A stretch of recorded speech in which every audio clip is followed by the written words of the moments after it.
యేసుక్రీస్తు ఉపవాసం చెప్తే ఏం చేసిందో తెలుసా? ఏం పొందుకుంటో తెలుసా? ఆత్మ బలమును పొందుకున్నాడు. స్తోత్రం చెప్పండి కదా. ఎక్కడా అపవాదికులు ఎగినట్లేదు, ఎక్కడా పడిపోయినట్లేదు, ఎక్కడా కృంగిపోయినట్లేదు, ఎక్కడా బలహీనమైపోయినట్లేదు. ఆయన అంతకంతకు బలం పొందుకొని బలవంతుడిగా నిలబడి ఆయన గలిలియలోకి అడుగుపెట్టి. స్తోత్రం చెప్పండి గట్టిగా. అలాగే మోషే కూడా 40 రోజులు ఉపవాస ప్రార్థన చేసి 40 రోజులు కూడా ఆత్మ బలమును పొందుకున్నాడు. స్తోత్రం చెప్పండి గట్టిగా. అలాగే ఏలియా కూడా ఆత్మ బలమును పొందుకున్నాడు. స్తోత్రం చెప్పండి గట్టిగా. హల్లెలూయా.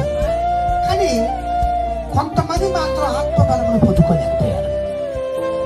ఈ 40 అనే దానికి గుర్తుందంటే సిద్ధపాటు కాలం. స్తోత్రం చెప్పండి గట్టిగా. దిద్దుబాటు కాలం, సిద్ధపాటు కాలం, దిద్దుబాటు కాలం అంటారు. ఈ 40 రోజులే కావచ్చు. 40 అనే అంకెకి దేవుడు వేసిన గుర్తు ఏంటంటే సిద్ధపాటు, దిద్దుబాటు.